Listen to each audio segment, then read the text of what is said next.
Summer, 1943. Camp Crossville, Tennessee. The brown liquid fizzing in the bottle mesmerized the German soldier who had never seen anything like it. After 2 years fighting in North Africa, subsisting on hard biscuits and ersatz coffee, this sweet carbonated drink called Coca-Cola represented impossibility made real.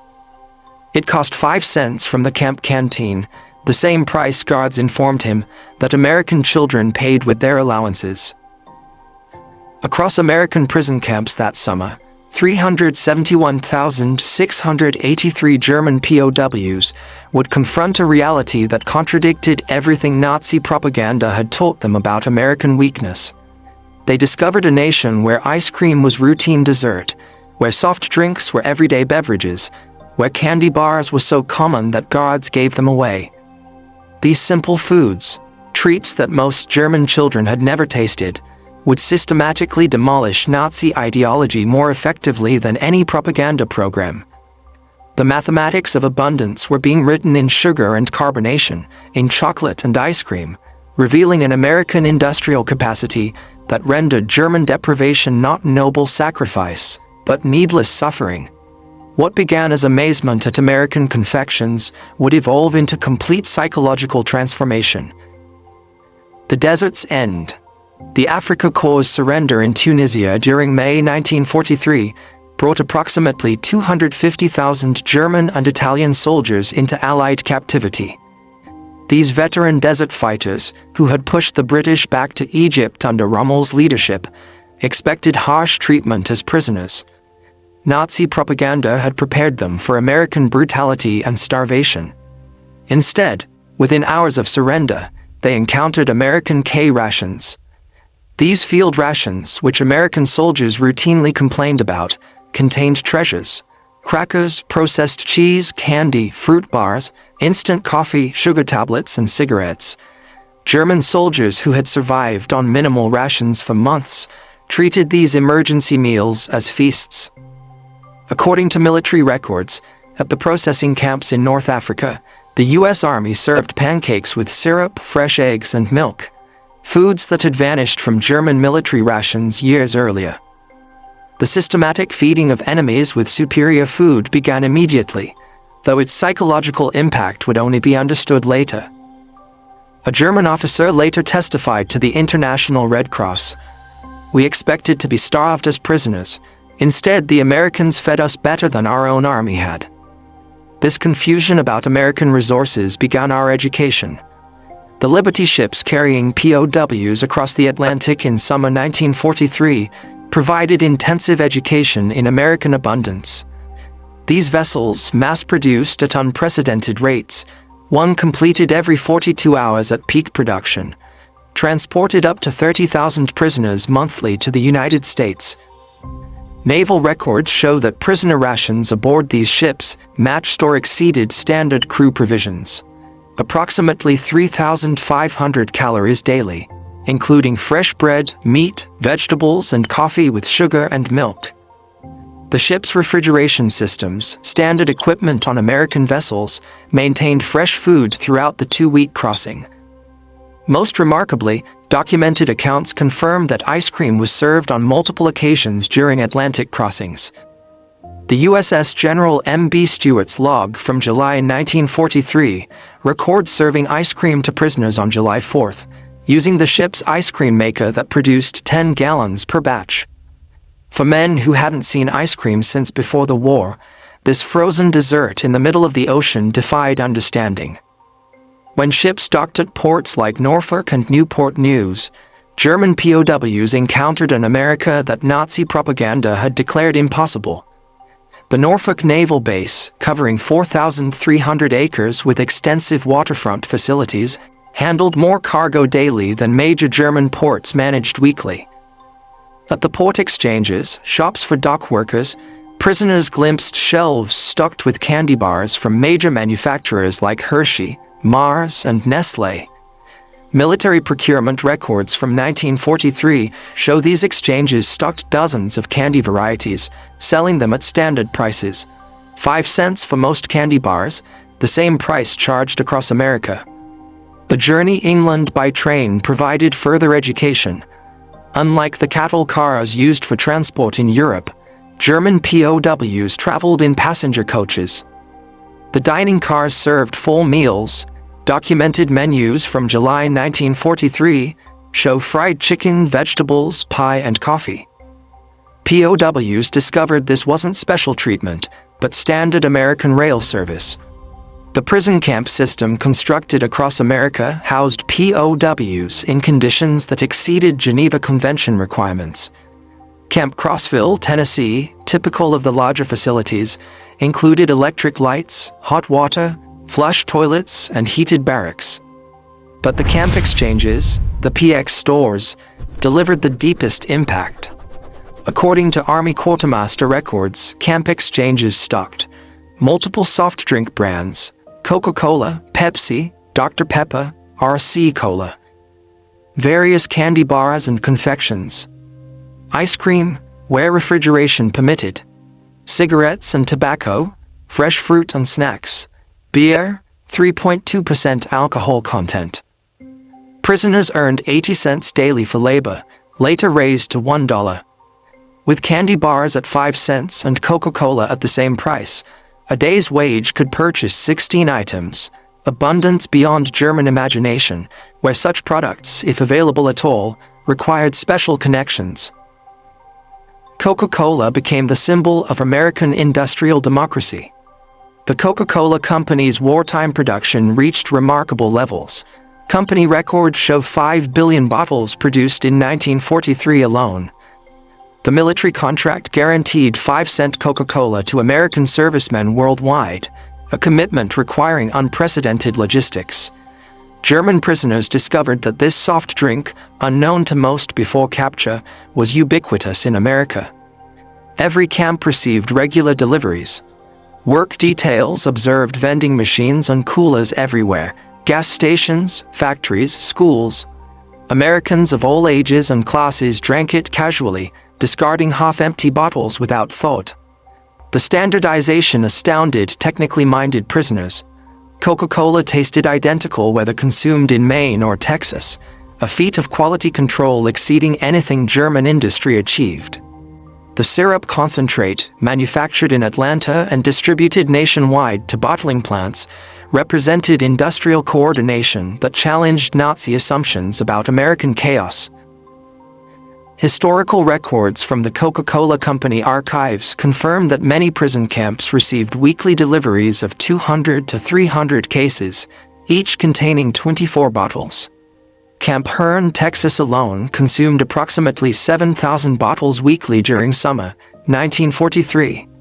Ice cream in American prison camps seemed impossible to Germans who hadn't seen it since before the war. Yet Army records confirm that ice cream was regularly served in camps with adequate refrigeration during summer months. The military considered ice cream essential for morale, so important that specialized ice cream ships were built for the Pacific Fleet. At Camp Shelby, Mississippi, the July 4, 1943, celebration included ice cream made on site. Prisoners watched as hand-cranked freezers produced gallons using ice, salt, cream, sugar, and flavorings. The casual use of scarce resources, ice in July, cream, sugar, for entertainment food, demonstrated priorities Germans couldn't fathom. By 1944, many camps had electric ice cream makers. The variety available, chocolate, vanilla, strawberry, butter pecan, exceeded what German ice cream parlors offered before the war. Prisoners could purchase ice cream bars for 10 cents, ice cream sandwiches for the same price, or cups of various flavors.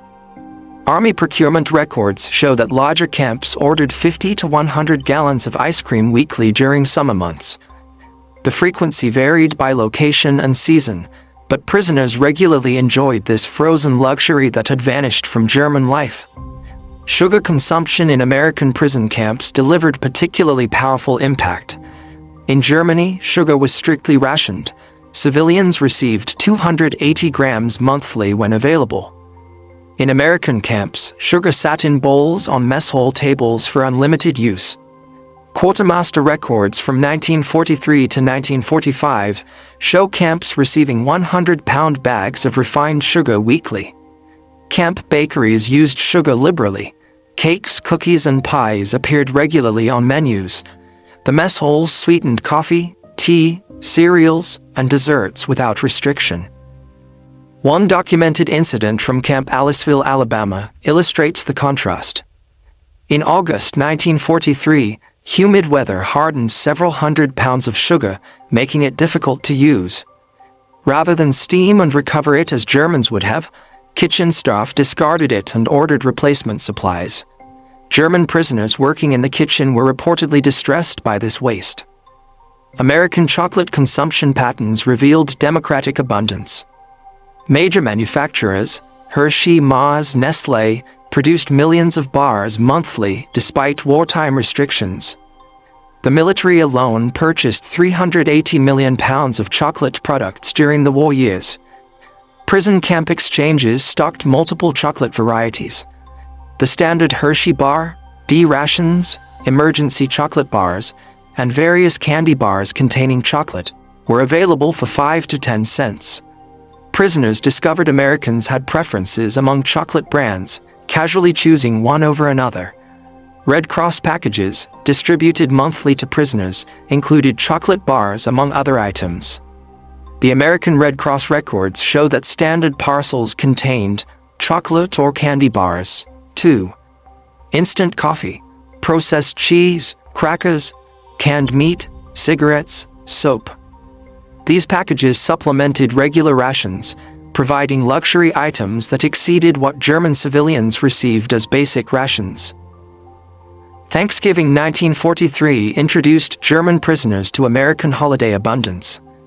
This purely American celebration demonstrated national coordination of consumption that dwarfed German organizational efforts. Army records confirm that all prison camps served traditional Thanksgiving dinner: roast turkey with stuffing, mashed potatoes and gravy, sweet potatoes, cranberry sauce, vegetables, pumpkin pie, coffee and milk. The logistics required, providing turkey dinners to 425,000 POWs plus millions of American servicemen worldwide, showcased organizational capacity. The fact that German prisoners received the same meal as American soldiers emphasized equality of treatment that contradicted Nazi racial hierarchy. Christmas 1943 brought unexpected generosity from American civilians. Church groups, civic organizations, and individuals sent packages to German POWs.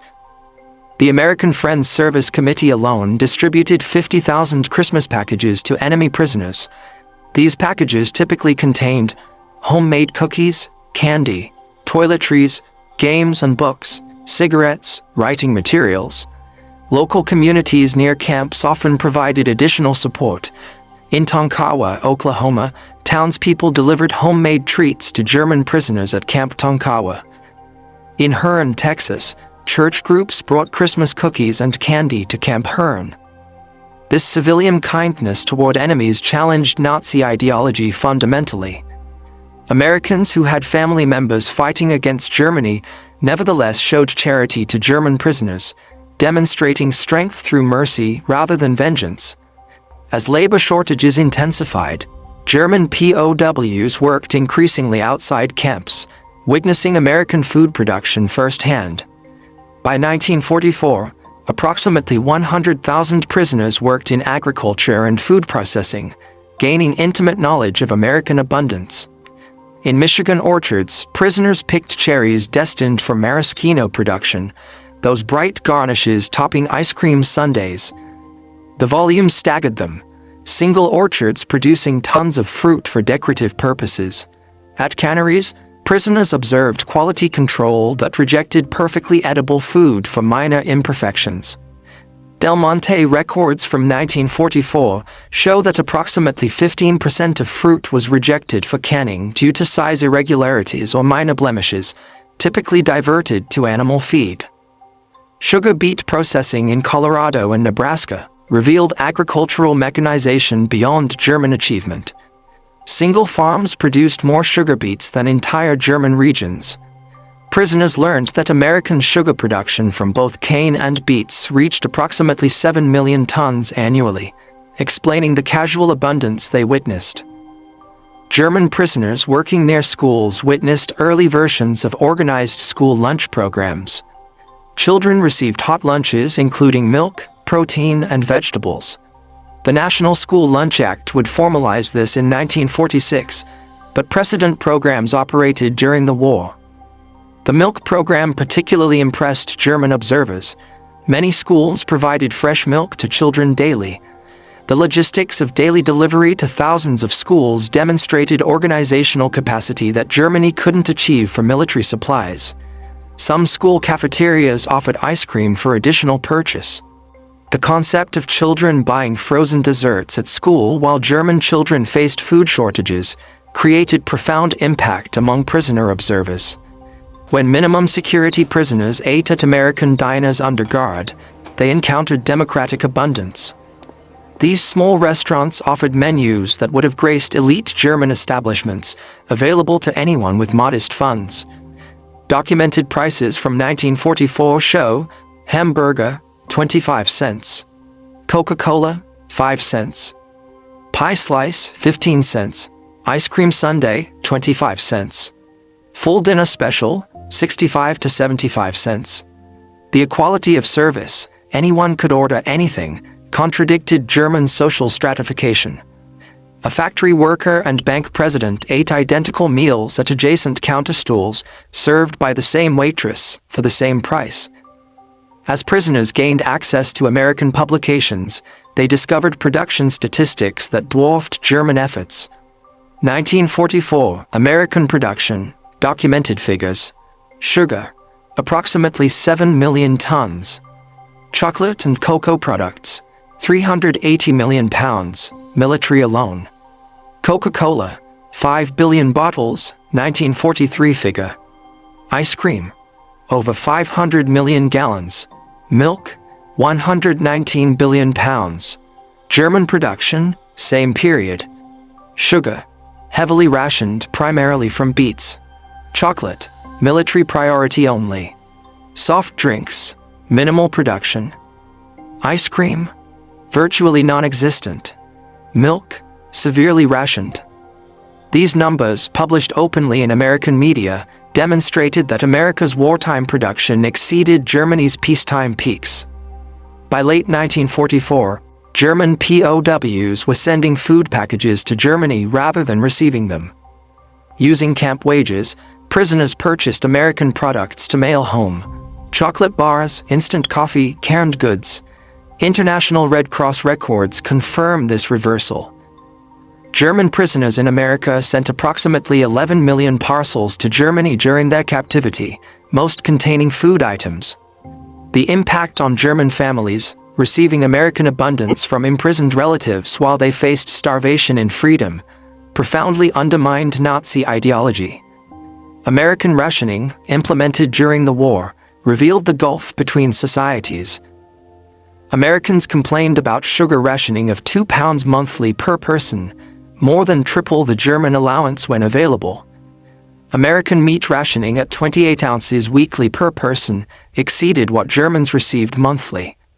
Even rationed, Americans maintained consumption levels Germans considered impossible luxury. The Office of Price Administration records show Americans purchased 74 pounds of sugar per capita in 1944, despite rationing, 10 times German consumption. Beyond Coca-Cola, prisoners discovered America's soft drink industry. Pepsi-Cola, Dr. Pepper, RC Cola, Orange Crush, and regional brands competed nationwide. The variety itself, multiple companies producing similar products, demonstrated market abundance impossible under German-controlled economy. Bottling plants operated in every major city.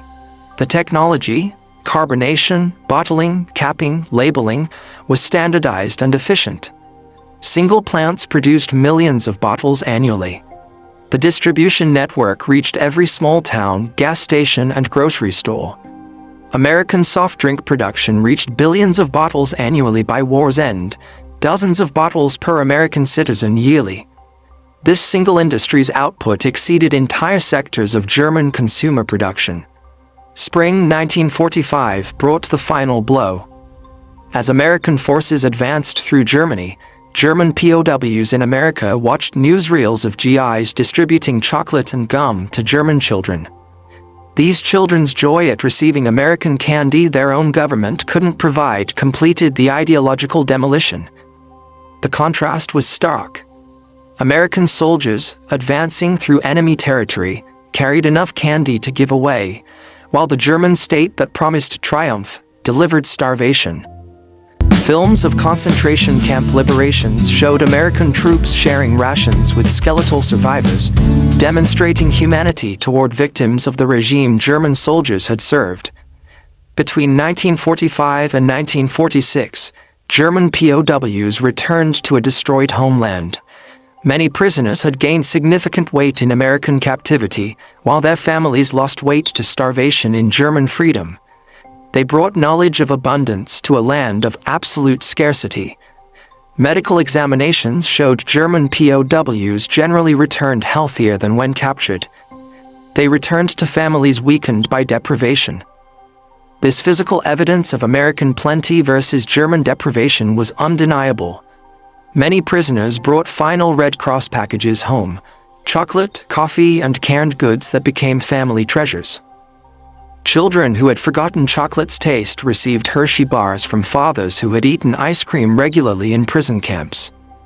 Former POWs became unexpected advocates for the Marshall Plan. They had witnessed American abundance that wasn't zero-sum, prosperity through production rather than conquest.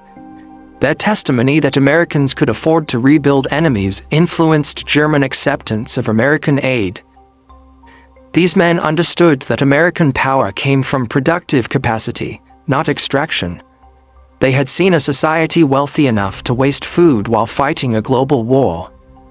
This mental model, creation rather than conquest, shaped West Germany's economic approach.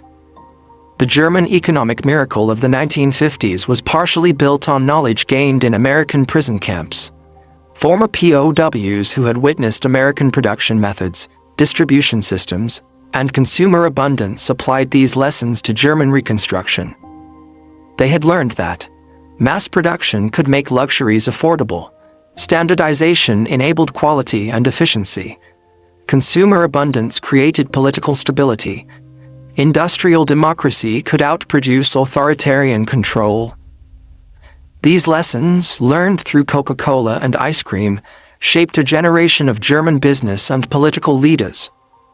The transformation of German POWs through American food abundance is documented in military quartermaster records, international Red Cross reports, corporate production records, particularly Coca-Cola archives, POW correspondence, censored but preserved, post-war interviews and memoirs, academic studies, particularly Arnold Kramer's extensive research.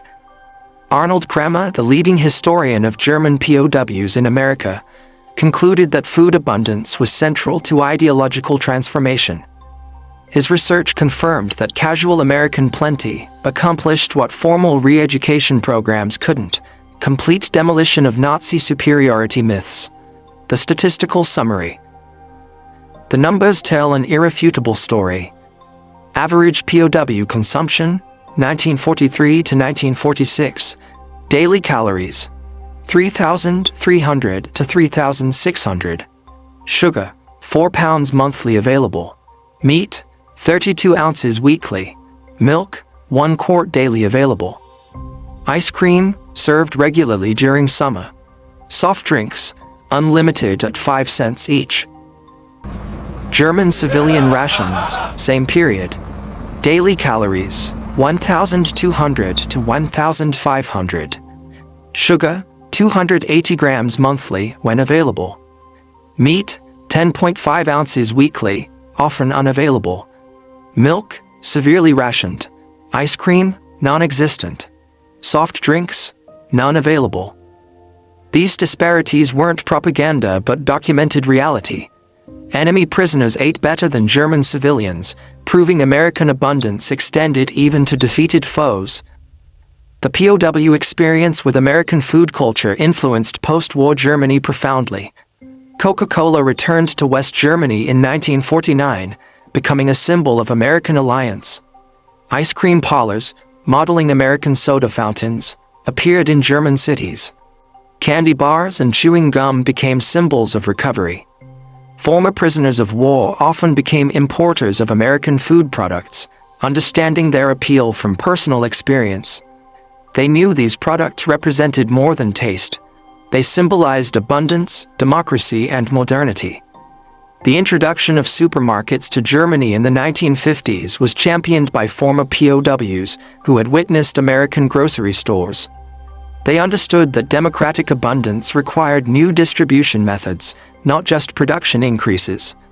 In various post-war interviews and memoirs, German POWs consistently identified food abundance as transformative. A former Africa Corps officer stated in a 1975 interview, "We expected to defeat a weak, divided America. Instead, we found a nation that could give ice cream to enemies. That's when we knew we had lost more than a war, we had lost our entire worldview." Another veteran, interviewed for a documentary in 1985, recalled, "My first Coca-Cola was like drinking the future. It was sweet, fizzing, completely unnecessary, and available to anyone for a nickel. That drink contained everything Nazi Germany wasn't. Abundant, democratic, joyful." These testimonies collected across decades confirm that American food abundance achieved what military defeat alone couldn't: complete ideological transformation. The men who arrived as Nazi warriors left as witnesses to democratic prosperity. Historians recognize the German POW experience in America as remarkably successful re-education through abundance rather than propaganda. The program succeeded because it relied on observation rather than instruction. POWs saw American society functioning at peak productivity while treating enemies with dignity. The food aspect was crucial because it was universal. Everyone understands hunger and satisfaction. Undeniable, weight gain and health improvement were visible. Continuous, 3 meals daily plus canteen purchases. Comparative, prisoners knew German deprivation intimately. Every meal became a lesson in American industrial capacity. Every Coca-Cola demonstrated standardization and distribution. Every ice cream sundae showed that abundance could be democratic. Children of prisoners of war grew up hearing about American abundance in prison camps. These stories, initially seeming fantastic, were validated as West Germany recovered, and American products became available. The mythology of American plenty, born in prison camps, shaped generations of German-American relations. Many POW children later studied or worked in America, drawn by their fathers' stories of impossible abundance. They found the reality matched the tales. Supermarkets stocked with variety, soda fountains serving sundaes, candy aisles offering dozens of choices. This multi-generational impact extended beyond individuals. West German business culture absorbed lessons about consumer abundance, quality standardization, and democratic markets. The economic miracle wasn't just about production, but about creating abundance for ordinary citizens. Today, McDonald's operates over 1,400 restaurants in Germany. Coca-Cola is ubiquitous. Ice cream is ordinary. The transformation from scarcity to abundance, initiated in American prison camps, is complete. Yet the historical lesson remains powerful. Ideological transformation through abundance rather than deprivation, kindness rather than cruelty, demonstration rather than propaganda. The German POWs who couldn't believe ice cream and Coca-Cola in American prison camps witnessed democracy's ultimate weapon, the ability to create such abundance that it could be casually shared with enemies.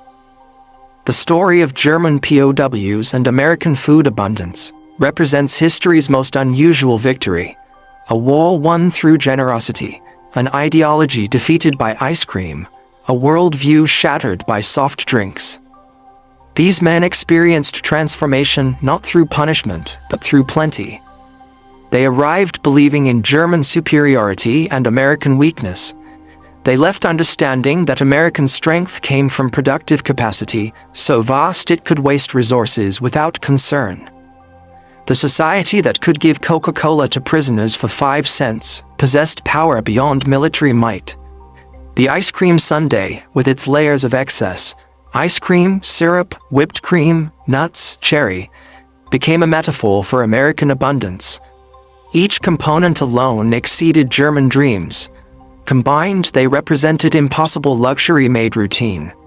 That enemies could order seconds while German children faced hunger revealed the totality of Nazi failure. Former POWs often recalled specific moments of revelation: the first Coca-Cola's fizz, the first spoonful of ice cream, the first bite of a Hershey bar. These sensory memories carried more power than any argument. They had tasted democracy, and it was sweet. The transformation was complete and irrevocable. Men who had marched for the Third Reich returned as apostles of abundance, carrying the revolutionary message that prosperity came from freedom, not conquest. They had learned that America's secret weapon wasn't military might, but the ability to give ice cream to enemies. In the end, the bottles of Coca-Cola and dishes of ice cream served in American prison camps achieved what armies could only attempt: the complete transformation of enemy hearts and minds. The German POWs who couldn't believe such abundance existed became its greatest witnesses, carrying home the truth that democracy tasted like chocolate and freedom fizzed like carbonation. Their story reminds us that sometimes the greatest victories are won not through destruction, but through demonstration, not through taking, but through giving, not through hatred, but through the simple act of serving ice cream to enemies on a hot summer day. The men who experienced American abundance as prisoners became freedom's most unlikely ambassadors, transformed forever by the impossible reality of Coca-Cola and ice cream in American prison camps.